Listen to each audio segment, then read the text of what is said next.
వీక్షకులందరికీ నమస్కారం. మే నెలలో మీకు ఏ విధమైనటువంటి ఫలితాలు కలగబోతూ ఉన్నాయి అనేటువంటి విషయాన్ని మనం ఈ వీడియో ద్వారా క్లుప్తంగా తెలుసుకునేటువంటి ప్రయత్నం చేద్దాం. తులారాశి వారికి మే మాసంలో ఉండేటువంటి గ్రహస్థితిని గనక గమనిస్తే, ఈ రాశి వారికి 6వ స్థానంలో శని కుజులు గొప్ప బలంగా చెప్పుకున్నాం గత మాసంలో. ఇప్పుడు కుజుడు 12వ తారీఖున మారి ఆయన సప్తమ స్థానంలోకి వెళుతూ ఉన్నారు. ఇదొక విషయం.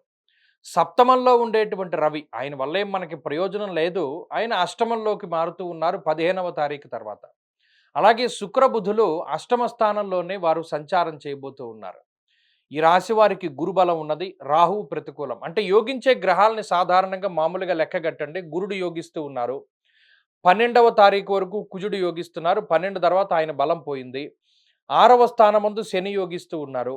అలాగే అష్టమంలో శుక్రుడు యోగిస్తున్నారు. ఇంతే యోగించేటువంటి గ్రహాలు. గత మాసంలో అయితే చాలా ఎక్కువ సంఖ్యలో గ్రహాలు యోగించాయి. అంటే శుక్రుడు యోగించారు, బుధుడు యోగించారు, కుజుడు, శనైశ్చరుడు, గురుడు ఇలా ఎక్కువ సంఖ్యలో గ్రహాలు యోగించాయి. కానీ ఈ మాసంలో అటువంటి పరిస్థితి లేదు.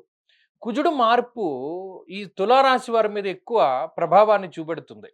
సప్తమంలోనే రవి ఉండడం, సప్తమంలోనే కుజుని యొక్క సంచారం ఉండడం వల్ల కుటుంబపరమైనటువంటి విషయాలు లేదా భాగస్వామ్యానికి సంబంధించినటువంటి విషయాలపైన ఎక్కువ ప్రభావం పడుతూ ఉంటుంది. జీవిత భాగస్వామికి సంబంధించినటువంటి విషయాలు అంటే వారు మిమ్మల్ని సరిగా అర్థం చేసుకోకపోవడమో, లేదా వారి ఆరోగ్యానికి సంబంధించినటువంటి విషయాలో, లేదా ఈ జీవిత భాగస్వామి తరఫు బంధువులు సంబంధించినటువంటి విషయాలో మిమ్మల్ని ఎక్కువ ఇబ్బంది పెడుతూ ఉంటాయి. అంటే డిస్టర్బ్ చేస్తూ ఉంటాయి. అలాగే భాగస్వామ్య వ్యాపారాలు చేసేటువంటి వారు లేదు దూరత్ర విదేశాల్లో నివాసం చేస్తూ ఉన్నటువంటి తులారాశి వారిపైన ఈ గ్రహస్థితి తాలూకు ఇంపాక్ట్ ఎక్కువగా పడుతుంది. అంటే అసహనము, అసంతృప్తి ఎక్కువగా ఉంటాయి తులారాశి వారికి ఈ గ్రహస్థితి వల్ల.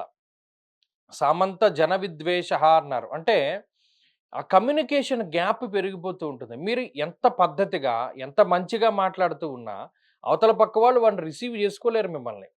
అంటే ఏదో ఒక పుల్లబెట్టే మాట మాట్లాడుతూ ఉంటారు. అంటే మిమ్మల్ని కించపరచడమో, లేదా గతంలో మీరు చేసినటువంటి తప్పిదాలను ఎత్తిపొడుస్తూ ఉండడమో, ఇలా మీ మనసుని బాధ కలిగించేటువంటి వాటినే వారు ఎక్కువగా మాట్లాడుతూ ఉంటారు. అంటే వాళ్ళకి ఏదైనా పర్సనల్ గ్లడ్జ్ ఉండడమో, లేకపోతే అసలు మీ గ్రహస్థితి ఆ విధంగా ఉండడం వల్ల వాళ్ళు అలా మాట్లాడతారు. ఈ మాసంలో అది మీకు ఎక్కువగా కనబడుతూ ఉంటుంది.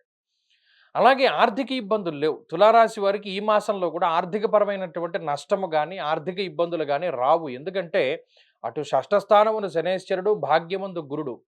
ఇది చాలా గొప్ప గ్రహస్థితి. ఈ 2 ఉన్నంత కాలం మీకసలు ఆర్థిక సమస్య అన్నది రాదు. మీకు ఏది కావాలో మీరది కొనుక్కుంటారు. అది ఉత్తినే డబ్బు తగిలేసినా కూడా మీరు డబ్బు ఖర్చు పెట్టుకుంటూ ఉంటారు. అంటే ఫలానాది కావాలి. దానికేం రీజన్ ఉండదు. ఇదెందుకు కావాలి అన్న దానికి ఏమి మీ దగ్గర సమాధానం ఉండదు. కావాలి అంతే. కొనుక్కోవాలి, కొనుక్కుంటారు. కొనుక్కున్న తర్వాత దాన్ని వాడుకుంటారు, పక్కన పడేస్తారు. దాని విషయం దానిది. కానీ ఇక్కడ ఆర్థికపరమైనటువంటి నష్టము గాని, ఇబ్బంది గాని తులారాశి వారికి రాదు. ఇది ప్రధానంగా గుర్తుపెట్టుకోవాలి. 2 ఉద్యోగపరమైనటువంటి విషయాలు కూడా చాలా బాగున్నాయి. ఉద్యోగానికి సంబంధించిన విషయాలు, భాగస్వామ్య వ్యాపారాలు కాకుండా మామూలు వ్యాపారాలు ఏవైతే ఉన్నాయో అవి కూడా చాలా చక్కగా యోగించడానికి అవకాశం ఉంటుంది. అలాగే ప్రత్యేకించి తులారాశి వారికి ఉండేటువంటి స్థితిగతుల్లో కుటుంబపరమైనటువంటి విషయాల్లో అంటే జీవిత భాగస్వామిని గనక పక్కన పెడితే, మామూలుగా మీకుండేటువంటి కుటుంబ సభ్యులతోటి ఆ సఖ్యత వాతావరణం అది కూడా కొంత తక్కువగానే కనబడుతూ ఉంటుంది. ఇంకా చెప్పాలి అంటే దూరంగా కొంత కుటుంబానికి దూరంగా బతికేటువంటి పరిస్థితులు కూడా కనబడుతున్నాయి. అంటే ఉద్యోగపరంగా గానీ, వ్యాపార పరంగా గానీ, ఏదైనా మీరు వేరే వేరే ప్రాంతాల్లో మీరు ఉంటూ ఉండడము, లేదా అన్యత్రా కొండ ప్రాంతాలను సంచరిస్తూ ఉండడము, విహారయాత్రలని, వినోదయాత్రలని ఇటువంటి వాటికి వెళ్ళవలసినటువంటి పరిస్థితులు రావడం, తద్వారా కుటుంబానికి దూరంగా వెళుతూ ఉండడం. ఇవన్నీ కూడా ఈ రాశి వారిలో కనబడుతూ ఉన్నాయి. అలాగే ఉన్నతమైనటువంటి పదవుల కోసం ప్రయత్నం చేస్తూ ఉండేటువంటి తులారాశి వారికి ఈ గ్రహస్థితి చాలా సహకరిస్తూ ఉంటుంది. ఏదైనా ఒక నామినేటెడ్ పదవి కావాలి, లేదా ఉద్యోగంలో మనకి ఈ పదవి కావాలి. ఇలా ఎవరైనా ప్రయత్నం చేస్తూ ఉంటే చక్కగా వారికి ఈ గ్రహస్థితి సహకరిస్తూ ఉంటుంది. కాబట్టి తులారాశి వారికి ఈ మాసంలో ఆర్థిక ఇబ్బందులు కనబడడం లేదు. అనారోగ్య సమస్యలు కూడా ఏమీ కనబడడం లేదు. మానసికమైనటువంటివే ఎక్కువ కనబడుతూ ఉన్నాయి. ఆ సమస్యల్ని అవి దృష్టిలో పెట్టుకొని అంటే ఈ కమ్యూనికేషన్ గ్యాపు ఇటువంటివన్నీ ఎలా తగ్గించుకోవాలి?